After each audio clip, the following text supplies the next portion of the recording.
Welcome to another episode of B4REAL, a social media platform giving nothing but quality entertainment. Join me in each episode as I talk to my guests about some of the hottest topics at the moment, while also shedding light on the importance of sexual consent. Martin Luther King once said, "Education plus character is the true goal of education." With that being said, today's guest is Dr. Nehdee, a girl who scored more than 500 points in her Leaving Cert, worked her way through medical school, and is now practicing as a medical aesthetician. Throughout this episode, we'll get to know more about Dr. Neddee's life. Will she be for real? Why not grab a cup of coffee or tea and let's find out. Thank you so much for being here. Thanks for having me. It's been like forever. Sis. Oh my god. I still can't believe I'm here. I think me texting was like, is she gonna do it? Is she not gonna do it? Because you're so busy, like you travel so much as well. And yeah. You being a doctor and all, so I know how like busy your life can be. Yeah. But I really appreciate you being here, honestly. Don't make me cry. The last time I saw you, I think we were like kids. Literally. Basically like kids. It's been more than a decade. Has it? It's in there. It's in there. Actually, because when I was driving up, I was like thinking about it. I was like, it's actually been more than a decade. Yeah. So I'm so glad you're here. I want to know everything, and I want you to. Where do we even start? I want to start with, how did you feel when you got your Leaving Cert points? Because I remember like you kind of went viral on Facebook that year when your year came out. Yeah. I swear to God, everyone was talking about you. Really? Yeah, literally everyone was talking about you and how this girl from Nigeria got like 500 plus points for her Leaving Cert. Yeah. So how did you feel? I don't think it hit me. Like, I'm gonna be so for real. Yeah. So I don't think it hit me because of my goal at that point was to do med. So I knew, so with the medicine, you have your Leaving Cert plus your H.O.T. Yeah. So the H.O.T is earlier on in the year, and I knew when I got my H.O.T result that like, even if I got like the top points, it's not gonna cut it, because it was like, I think I got like 30 or 40 percentile. It was like ridiculous. So when I got my Leaving Cert, everyone was like all happy, like yeah, you did great. I was, but back in my head, it was like, yeah, med is not looking likely this year. So even though everyone around me was like so happy and so excited, I was like, I'm naturally such a person that's hard on myself. So everyone's like, oh yeah, you did great. I'm just like, it's great, but it's not good enough. Yeah. It's not good enough. So I was happy, I was grateful, the work paid off, but I needed to, so that year I needed to resit my HPAS. So I took a year of, it's called biomedical science and French. So the equivalent was like human health and disease, which is biomedical and science and French in Trinity. So I did that for a year and then repeated my HPAS. I was doing that course, but like my sole focus was repeating the HPAS. So I didn't reapply the following year, and it worked out because it was like, I think I'm getting like 99 percentile. And then I was just like, so when the results came, I was like, yeah, I could relax that whole year. I now felt the excitement that everyone else was feeling, because it's like, okay, I can actually be a doctor now. But up until then, like even though the Leaving Cert came out, everyone was excited around me. So happy. Even my best friend Mabel, she was like, why aren't you happy? I was like, I'm happy, but like I know it's not what I want and where I want to be. Yeah. So I think my excitement came after the second HPAT result. It was a whole year after. That's why I always tell people that there's joy in the progress. Like one thing I learned is just to celebrate every moment that you don't, like you might not be where you want to be right now, but you're not, enjoy the process. You weren't where you were before. And don't be hard on yourself. Like genuinely be kind to yourself, because if you're your own worst critic, then your mind is not a great place. So I say enjoy the process, take each day at a time and do your best. And if you know you've done your best, then no one can take that away from you, if I'm being so for real. That's so true. Yeah. I'm so happy for you. Obviously, us as the outside looking in. That's what I say. Like, you never know someone's real life when you're. That's what I always tell people. Never judge people or speculate or compare your life based to what you see and other people's lives, because you're just showing you highlight reels. I'm not going to show myself crying in my room. I'm not going to show myself upset. So I say value your life, love your life, be happy with like even like the mundane stuff, like oh my gosh, I have a good cup of tea, this tea tastes great, because people don't have tea. Like I find myself just being so grateful for everything. No, for real. It's just being grateful, and don't compare yourself, because comparison really is the thief of joy. and it takes away from today, it takes away from right now. Tomorrow, the future will worry about itself. Exactly. Take Just each enjoy day the at a moment. time. Enjoy the moment. And when you started med school, how was that process for you? And oh my gosh, I ever feel like dropping out at one point? No, oh my gosh, never. Never. I loved, like, I was not the conventional medic because of my whole life was not medical school. I was balancing a lot of stuff at the same time. Yeah, I was traveling, I was fashion, I was modeling, and that's when social media was becoming a thing. Before even social media was a thing. Like, I remember the days when you just take a photo, you'd put it online, it goes viral, you do crazy numbers. That happened to you a lot. You do crazy people, and like I remember one time, it was so scary. Like, I was like in Brown Thomas and I was shopping, and actually me and my friend May were buying runners, and this girl came up to me. I was like, oh my gosh, I know you. And this babe was visiting from Canada. I was shook it. And I remember one time we're flying. Maybe, oh my gosh, maybe all the time is like Nehdee. I actually never realized how weird or how people get really self-involved into other people's lives. So me and Ray were flying and we bumped into someone at the airport. This guy was recounting my whole life story in the last 6 months. That's when I knew to like be careful with what you post and filter what you post. Only post what you're happy with other people seeing. But at that time, like, I love documenting, I love vlogging, I think I to the point where I was oversharing, like, to the point where I was oversharing. But I found so much joy in that, and I feel like that's how initially you build an audience, because if it's a day-by-day thing, like, I'd wake up and like, oh yeah, I'm doing this, I'm going for a run, this is what I had for breakfast. That's like the good old days of Instagram.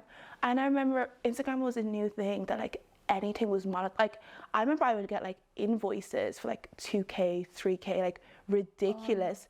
This was like back in the day. I would just for me posting a photo or me uploading a story, and I was like, bruh, this is crazy. So you were like one of the OG's influencers. I think before influencer was it, I don't think there was a coined or a phrase for it. I just think it was kind of like, I was just like, oh, they want me to post this on my story or try this out. They're paying me. I remember seeing the PayPal invoices. I was like, this is not real life. To the point where I wouldn't call it influencer, but social media, because social media was essentially paying for medical school, and I still had, that's why I was able to like travel and do so much. Like, I was working, but like that wasn't my primary source of income, if that makes sense. I think that when it came down to it, like, eventually, as you build your audience, I remember like, we'll come down to it, but like an incident happened and I realized that oversharing isn't great. And then I think that's when, around COVID years, so 2019, 2020, 21, 22, probably the last 4 or 5 years, I've kind of taken a step back about not, I kind of noticed not posting as much, or posting everything in retrospect, or posting like a dump. I would not really on socials that much as well, because you reply having like 5 businesses. No, I find like life is, I'm not going to put down social media because it is a great platform, but there's life outside of it, and it's remembering to separate online reality, like your virtual reality, from like reality. That makes sense. But I think growing up at that age, because you're so young, you're so impressionable, everything is show, tell, that it's so hard to filter. It's so hard to filter everything. No, I do remember, growing up as well, seeing you on social media and everything you were doing, studying medicine, and still having like a social life, and traveling, and still, it looked like you had a life, because obviously when you hear someone studying medicine, it's like they live in a library. That was never me. That was never me. Books all the time. Literally. But that was like the complete opposite for you. I don't think I was ever that student. I'm not gonna lie, I was to an extent. Like, I showed up to work, I showed up to college, I did my work, I studied for exams. Like, I took medical school seriously, because I knew that like, I'm not leaving this place with less than an honor. Like, it cannot happen. And like, so I knew what I was there for, but I didn't let it consume me, and I didn't want to let medicine define me. Because even when people like I remember my friend Nobi, like, she'd introduce like, oh, this is my friend Dr. Nehdee. I'm like, sis, no, it's just Nehdee. Like, let's be real. And she's, but she wears, but my friends wear that title on their head more than I do. No, I think there's more, like, where our worth and our value isn't defined by what we have or what we do. It's who we are intrinsically. Like, when I when eventually I pass away, people aren't going to remember me as like a doctor. You're going to remember me as like... Best believe they will. Maybe if I did something like revolutionary that like cured like something. What do you mean? No, but you know, like if you remember me as a doctor, but I think the values are more important. Is like she was a great friend, she was a great sister, she was loved. And you are all of those things. But just watching you, I know I'm not like in your life like that in your life, but just watching you on socials, like I can see how of a genuine friend you are and how much I love my friends and how much you care about your friends. I loved them so much. Like that you should not worry about that. People will remember you for that, best believe me. But right now you have to carry that doctor on your head. Part for it.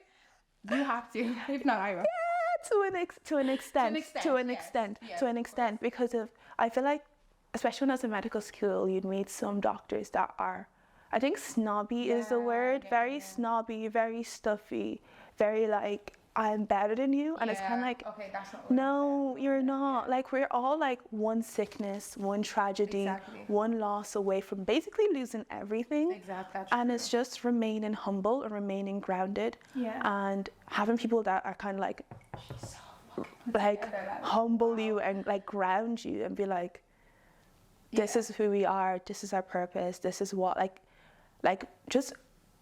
I find like when you find your value in extrinsic things, if you lose those extrinsic things, you lose yourself.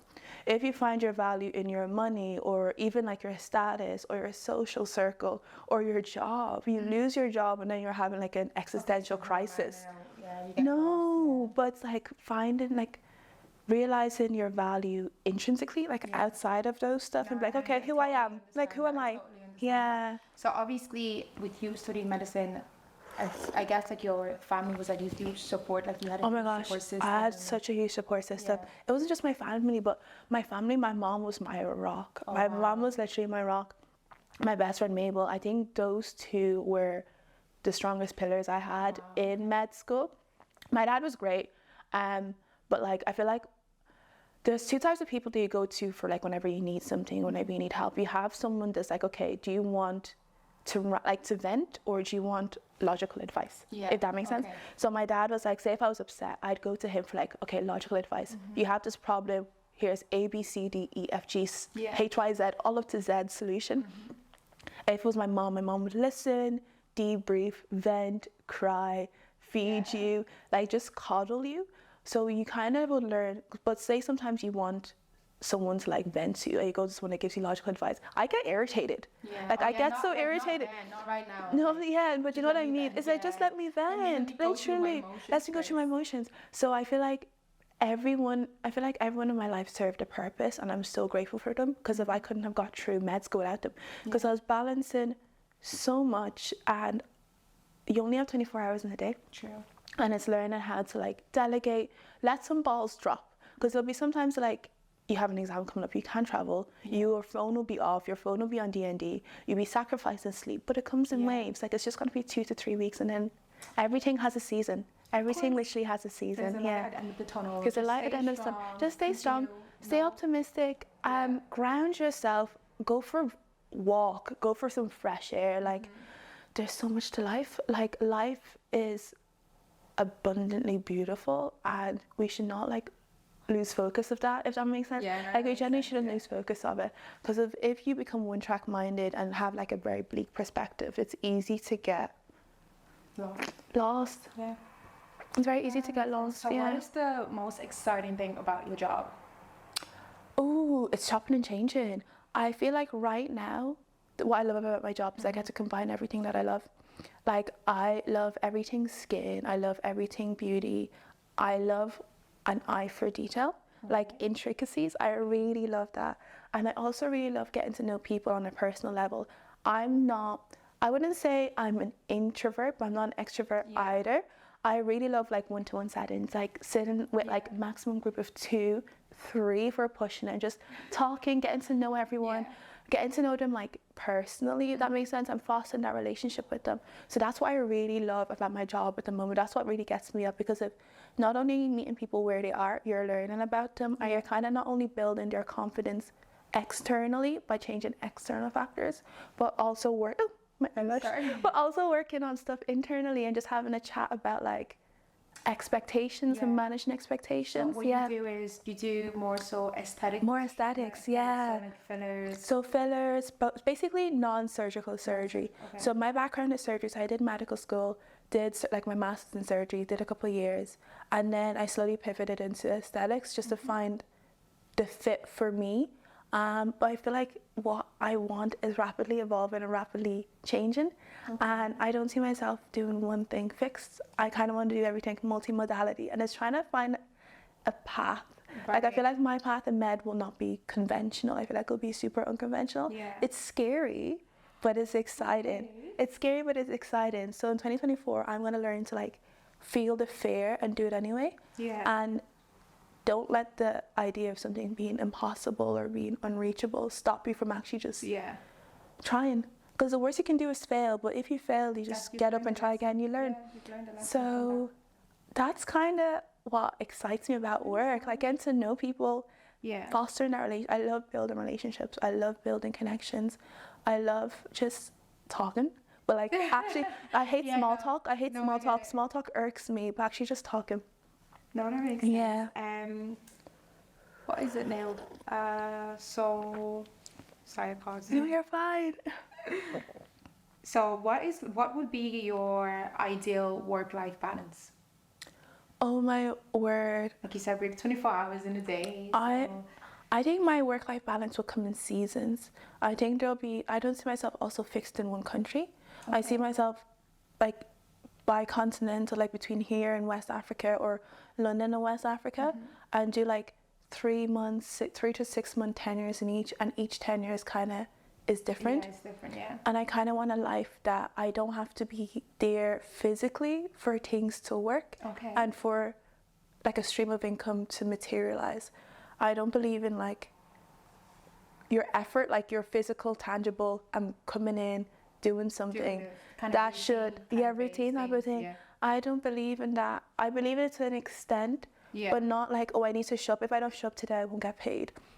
So it's kind of automating things, building lots of things and having like lots of little ventures like that with your hands in, but also making time for my friends, making time for travel, making time for my... well.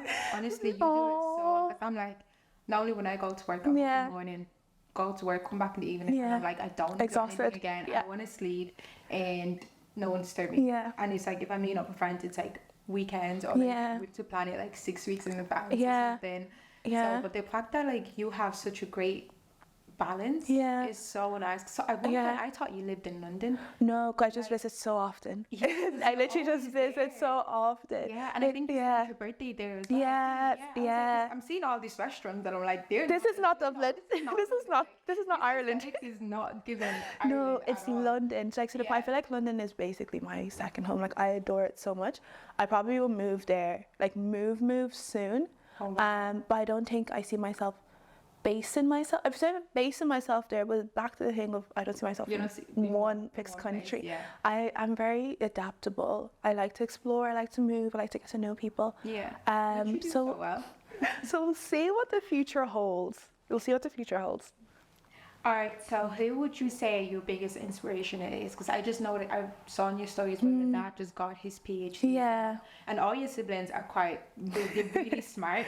It's Nigerian parents. Nigerian Igbo parents. Like, failure or complacency is not... His PhD? No, that's not his first one. That's his third or fourth. Because I remember I said it was like I think 1, 2, 3. It's his third one because I remember I said it's his PhD. Yeah, because I remember I said it was the second one on my story because he followed me and he corrected me. It was like he saw like Nehdee the next day, so it was then expired. It's like take that story down and re-upload it. You cannot be lying on my name. I was like that. It's gonna expire anyway. So he told me to just correct that. It's his third one. So my dad is such an academic. Like even my mom, like growing up, we wouldn't watch like we were never like iPad kids or video games or watching the TV. It was literally home, school, after school study, like, and then like after school lessons, like either like badminton. We didn't do tennis, that's a lie. My mom plays tennis time, but badminton and music. So you have extracurricular stuff.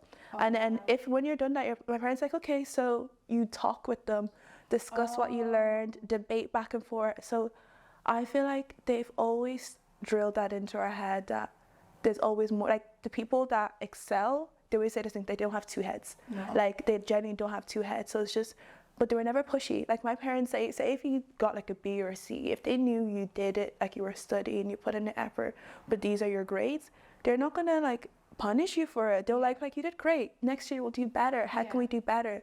They're all into like self-improvement, like to the point where every year we have like a year in recap.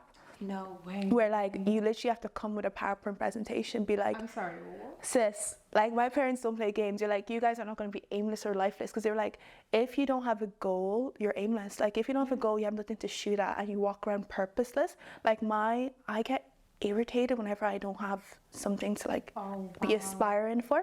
So yeah, so they always drill that in like year end recaps. It's not just set in like, oh, people do like, what's vision boards on that? Vision boards, no, it's kind of that, but a bit more where like you break down your vision board into quarters. And like, how old were you from the age of what you started? Oh, probably 11, 12. John was the youngest. So John is 6 years young.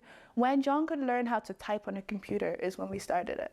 So John is the youngest. He's 6 years. So I think I was 11, 12. Probably 12, yeah. Like just, it was first year of secondary school. Oh, wow. Yeah, first year secondary school. Like obviously having vision boards is so important, because you really get to like plan your life, next month or the next 5 years or 10 years if you want. So the fact that like your parents were so present in you guys' life, I'm so thankful for them for that. I'm thankful for them. Like every parent, if you're bringing a child into this world, it's not just about like popping them out and letting them live. No, you really have to be like present in their school, in their social life, everything. Like you have to know everything. And like my parents, everything. Like you have to know everything. Like fair play. No, we have to know everything. Yeah. Nah, I'm actually like shocked because these were doing vision boards before vision boards were even like before vision boards were even a thing. No, so I think that's really important. And would you say like your parents are your mentors? To an extent. Yeah. To an extent, because I feel like they can be biased. Okay. And like biased in the way that they always want your best interest at heart. Yeah. And sometimes that best interest at heart can manifest in a way where my parents always told me that like feeling fair, like you can feel fair, but giving into fear is not an option. Wow. But then at the same time, if they know that I'm going to do something that it may devastate me, they'll more likely tell me not to do it, or be like, okay, let's find a backup. Let's look at option A, option B, option C. That's why I feel like it's important to not only find mentors, like my parents are my mentors and they're wonderful, but also finding mentors in the field where you aspire to be in. People that have charted the same territory as you and can be able and can be like, okay, do this, don't do this, go here, no, go here. My philosophy is I want patients to look like themselves, but just a more fresher, rejuvenated version of themselves, as if they've been drinking lots of water, going to the gym, exercising. I don't want to like distort their anatomy, make them look completely different. And have they ever said, oh, I want a bit more? Yeah, then I say, no, unfortunately I'm not the doctor for you. Make more money for it. No, I feel like money is a factor, but money should never drive you to do anything, because if money comes and money goes, I could have made that money, put it in my pocket, my car breaks down, that money is gone, or I'm sick and that money is gone, or something happens. Like money should never be a driving factor, because if money can drive you, that means you have a price. That means you as a person can be bought and sold. So I think my whole philosophy is making people look like themselves, but just a fresher version of themselves, a more rejuvenated version of themselves. And also with non-surgical treatment, it's not permanent, it's not surgery.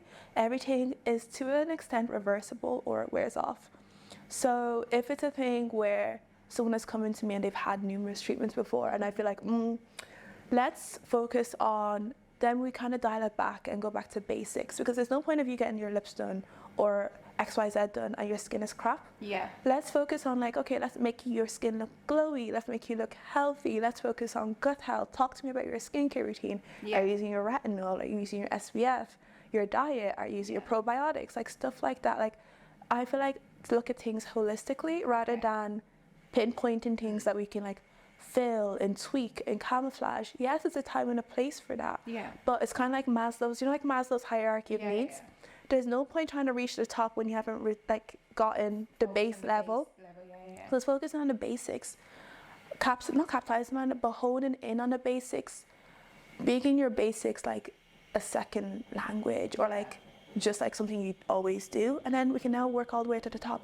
But if someone has come in and they kind of want like completely distort everything and look like a warped version, like, you know, like the Snapchat face or the Instagram face, like that filter, like that filter, like it's not real life. Do they actually come in with that? Yeah, there's some people come in and like I've had patients come in, they've taken a photo of themselves with that filter and be like, make me look like this, and it's kind of like, okay, we have to lent in disappointment, and we have to break it up into two, because of not only do we have to talk about why you came in to me with this and the frame of thought behind it, and like what your expectation, imagine expectations, and like, because if you're always chased, there's no such thing as perfection. Like there's some degree of asymmetry with everyone, but if we're chasing perfection, there's never going to be an end to it. There's a bunch of other doctors. Go on Google, like I'm not the doctor for you. It's not by force. We can come in and do something else, but like I'm not the doctor for you.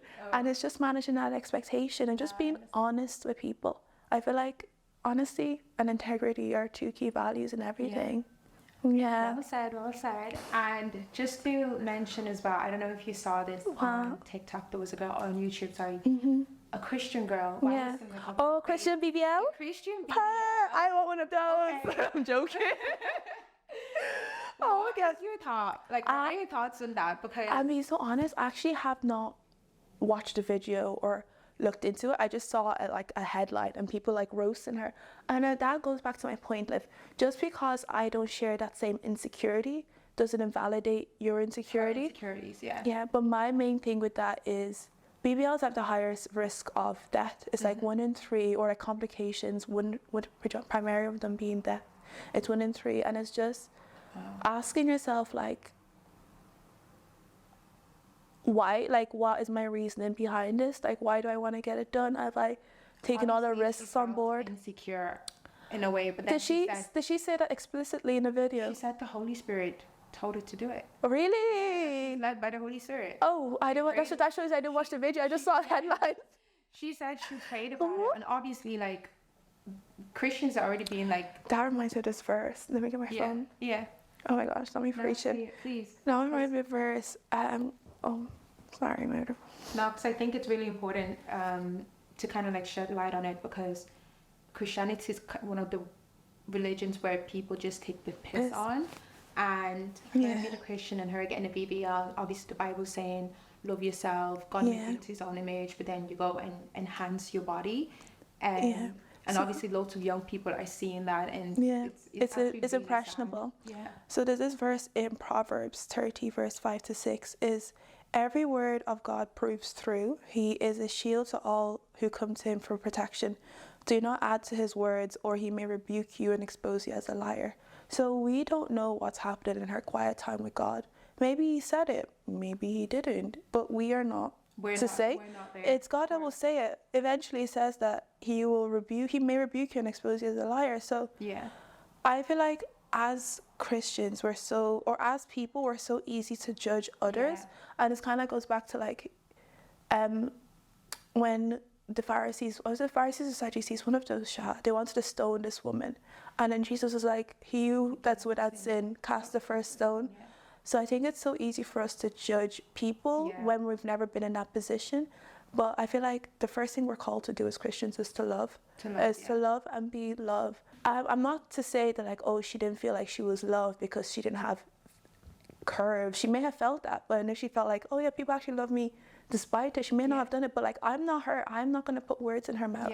But I feel like our main role as Christians is, I'm not saying just because if you love someone doesn't mean you're going to support and condone what they're going to do, but that's secondary. I feel like the primary thing is loving someone and like loving them regardless, and love is unconditional. It's not like I love you if you walk the way I walk, or talk the way I talk, or view life the way I view life. But also as a Christian, our main goal on earth is to be an example, win souls.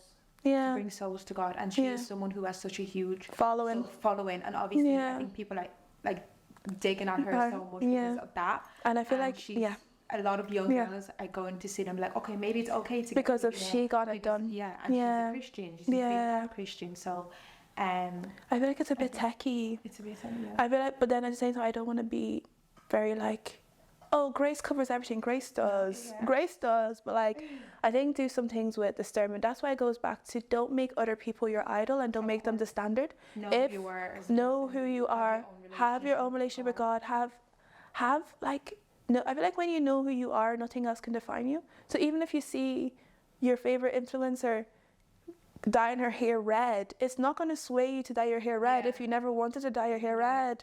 And if it does, then you need to stop and ask yourself why. Because we live in a world of social media where like that's what everyone does. That's why you need to take a pause. Virtual reality is in real life. I mean, us as grown-ups, we know that now. Obviously, with age comes experience. But I worry about like the people that are younger, the teenagers, seeing all these things, and then when they're like 18, like Kylie Jenner, for example, getting their lips done, everything done. Pressure.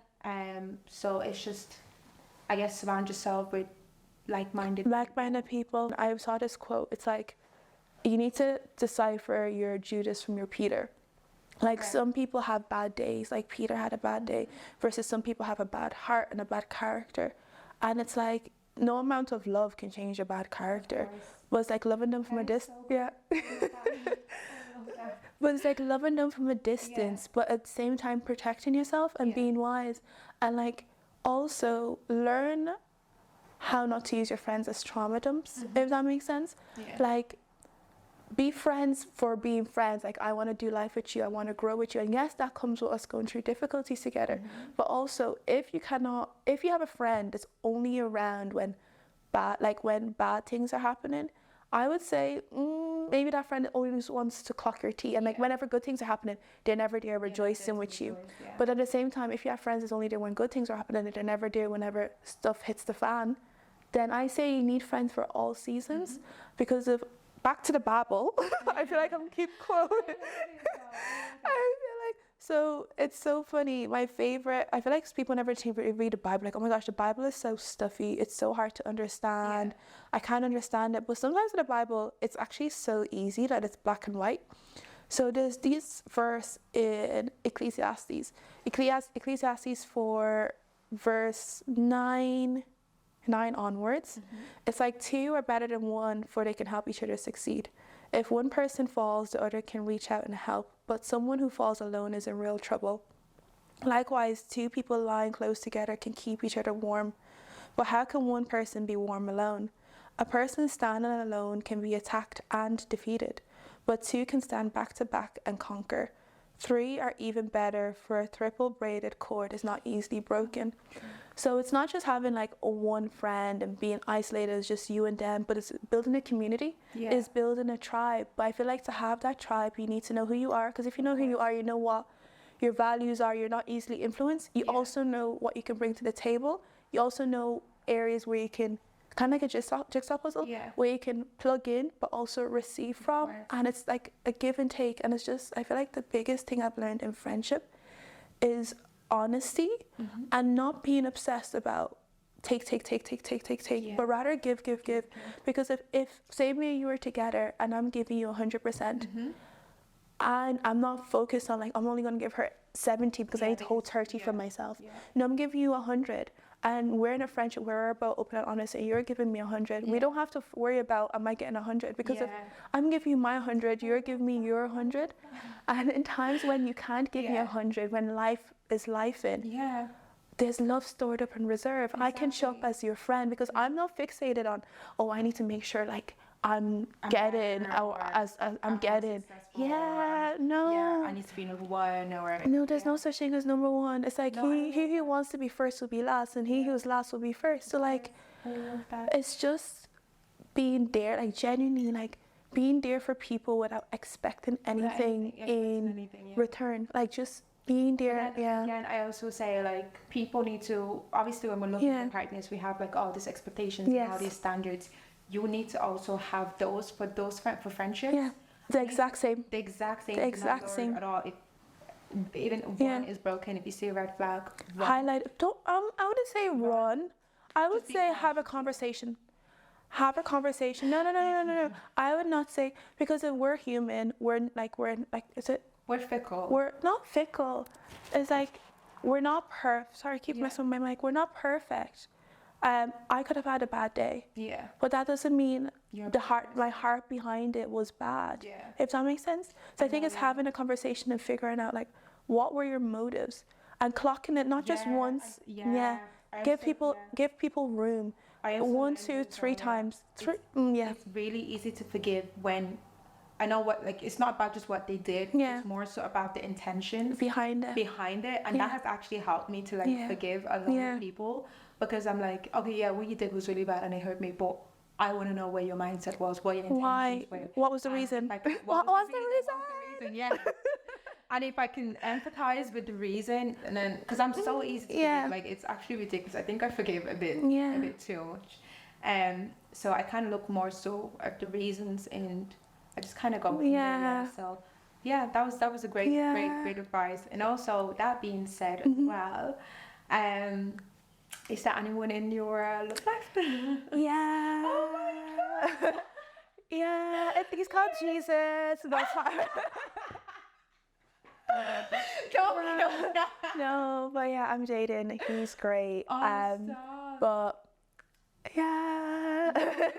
Obviously, I feel like going back to socials. I feel like when you've had when you've had such a public relationship and also a public breakup, I've learned to not filter, but pick and choose what I want to show. Yeah. Because I don't believe in evil eye, because of like, no weapon formed against me shall prosper. Amen. Like, there's no such thing as evil eye, but it's having a spirit of discernment and protecting the things that you love and holding them close. But yeah. So yeah. Are we gonna get like a soft lunch? And are we gonna wait till the wedding day? Probably. I don't know. I don't know what the future will hold. I don't know.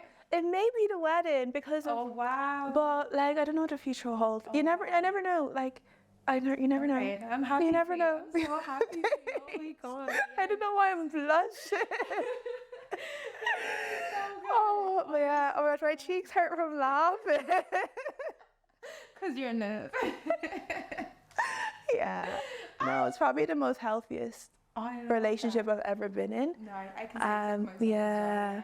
It's great. It's different. It's different. And it challenges you. Yeah, it challenges you. Oh my God, you move from like toxicity to this healthy, free, living. It really challenges you. So, but it's good. It makes you grow. It really makes you grow, and it really makes you realize that relationships are about compromise, and it's all about, I'm not showing up to, do you know the way, especially with socials, like, princess. If I don't get princess treatment, he is cancelled. But like, at the same time, you need to have the expectation. I tell my friends that all the time. If a guy does not value you, he's not intentional, he's not thoughtful. Yes. No. Throw him in a bin. If I treat you better than your boyfriend, reconsider that relationship. I always say a guy has to love you more than you love them, because if not, you will be chasing him. Because to an extent, I got what you mean. I got you. My mom says the same thing. I got you. Yeah. Honestly, I feel like a guy has to love you more than you love them. It doesn't mean you love many less, but they just have to love you more. Because trust me, they need to be invested. They need to be invested. There's no such thing as nonchalant. Throw all those nonchalant men in the bin. Send them to therapy. No. Texting your man. Are you dumb? You're like, I'm sorry. No, blocked. No. Communication is such a big thing. It's so important. Communication, compromise, being honest, and like, honesty is not just I'm asking you something and you're telling me the truth. Yeah. But like, don't lie by omission. Yeah. Tell me things that like tell me the truth. Like, just say it. Like, don't lie by. Don't lie by not telling me, because there's lying by like, oh, like I just forgot, or that. No. Oh my God. Moving forward. Yeah. You wouldn't advise anyone to kind of like post your man on socials. I say do whatever you want to do. Happy life. I say that. To a degree, yeah. Do whatever you want to do. Like, ultimately, if you post, it works out great. Right. If you post, you guys break up, it's not the end of the world. A breakup just means like, it didn't work with this person. I've took lessons from this situationship. I'm going to apply them to my next relationship to be a better person. Like, I feel like people catastrophize. I cannot even speak. Breakups and heartbreak so much, or like they fear heartbreak. Yeah. I like embrace it. Like, after every heartbreak, I glowed up. So I thank all my exes, like, thank you. But like, no, but like it makes you glow up and grow up both mentally, physically. Like you really grow as a person, and it makes you reevaluate, okay, what are my core values? What do I like? What do I not like? What will I tolerate? What will I not tolerate in my next relationship? What are my red flags? What are my non-negotiables? So I feel like you shouldn't be afraid of love out of fear of heartbreak. Like, I wear my heart on my sleeve. I'm such a lover girl, but it's like, no, I feel like I'm such a lover girl. Yeah, it's crazy. Yeah, life is meant to enjoy life. Love for us. I love. But yeah, okay. So another huge part of this podcast is discussing the importance of sexual consent. Because honestly, I feel like it is not spoken about enough. Yes. Especially to like young girls and young guys out there. And when I did Miss Ireland, that was one of what I used to call. Oh yeah, guys, by the way, she's Miss Ireland. No, I'm not. I'm talking. Oh, never mind. Edit that out. No, but no, I didn't. Okay. But it's okay, because I realized I wouldn't have even for me. I'm happy the girl got it. She's amazing. Yeah. So kudos to her. So, but being top model has opened my eyes so much. I honestly love it. But yeah, obviously this podcast, I really want to use it to shed light on the importance of sexual consent, and just so like young girls can learn from like older girls like us. I'm saying it like we're 40 years We're old. aunties. We're not. We're not boo-boos. I swear. Done in my orans. Oh my gosh, tying my gilly and wear my sunglasses. When this shit appeared, like I'm flying away tomorrow, and I kid you not, half of my suitcase is boo-boos, like long dresses, and I was literally like, I am now an auntie. We're an auntie. I am now an auntie. Like, I don't have my pimper stuff anymore. Like, it's okay. What? It's okay, because I always say I cannot wait to be 30, because I have learned so much about life. Yeah. That me right now is still like struggling a little bit. Being in your 20s is so hard. Oh God, that's like where you get to like unlearn relationship, friendships. You go through all these heartbreaks and heartaches, and you're trying to build yourself up financially through this investment. This investment fails. You're taking this risk, it's failing. Like, it's just filled with so much like heartaches. But yeah, so I want to know like what would be your thoughts on like sexual consent, and if a girl, like the young girls that are dating for the first time, and if their partners try to like pressure them to give in, like what throw them in a bin. to them? I feel like that's easier said than done. That's easier said than done, because it's the guilt. The way they can guilt you is so real. I feel like the most important thing is in those type of relationships, it's not just that just won't be the only red flag. There'll be other red flags. And I feel like more often than not, those type of partners like to isolate you and take you away from community. I say stay plugged into the community. Have someone that you kind of hold yourself accountable to. That you talk about your relationship with. It can be like because if I can only give you advice virtually or through the lens, I cannot be there to actually pluck you from the situation and drag you by your hair. So not drag you by your hair, drag you by your coat. But you need basically a community that you can talk to, and like if anything like this is happening, you have someone that is physically there for you. But aside from that, it's so easy to be like, say no, walk away, but like it's harder said than done. But I think the main thing is knowing your value, that you are worth waiting for. You're worth being with someone that knows that your no is no and your yes is yes. You're worth someone that's being with someone that's patient with you. Love is patient, love is kind. If they're not patient, if they're not kind, question them when they say that they love you. And it's realize that I feel like when you realize your worth and realize that like I'm worth more than this, it's easier to say no and be firm in your no regardless. Even if they're like, I'll leave you, let them leave. It's not a loss. It's not a loss. It is not a loss. It is not a loss. Hear me clearly, it is not a loss. Like, let them leave and close the door after them. But like realizing that you're worth being with someone that's kind, that's patient, that's understanding, that will wait for you, that respects you. Because respect is also listening, and like respect is such a big thing. Like listening to you and actually like not just listening to you, but hearing you. But so it's easier. It's easier to say go, leave, but like you need to understand why you need to leave, and like when you realize you and your worth and who you are as a person, you yourself will walk out that door. Yeah. Right, yeah. Just to add to that as well, I want to say for like the Christian young girls as well, because we're told at school, because I remember being in Sunday school and everything I used to hear was like, oh, save your body for your husband, wait till your husband. It was always about like the husband. But if they had told me that if you're waiting for God, like your body is God's body and not necessarily your husband, I think it's the center in men. For me, it's not just about men, it's about your relationship with God. I think it's so important that you know that you're not waiting for like your husband, you're waiting until God can bring the right guy for you, where you can form that union together for it to be blessed. So just please have that in your hearts, and don't ever feel pressured. Don't ever feel like because everyone else is doing it, you have to do it. Because it's so popular on social media now that you have to do it. No, trust me, you're not missing out. You're not missing out anywhere. Yeah, there are plenty die. God, there's plenty die. Like you'll be fine. Boss queen on boss king that you are, and yes, guys too. Just wait, guys too, exactly. They do go through it. They do. So yeah, with that being said, that is the end of today's episode. I am so happy that Dr. Nehdee was here to shed light. Nehdee, guys, it's just Nehdee. She worked hard for how many years? 5 years? 5 plus. 5, yeah. 5 plus, yeah. Damn. I'm so happy that you came on this podcast. Thanks for having me. Hopefully whoever's watching this can learn a lot from this, and we so glad virtual hugs on the next episode on B4REAL. Am I holding it right?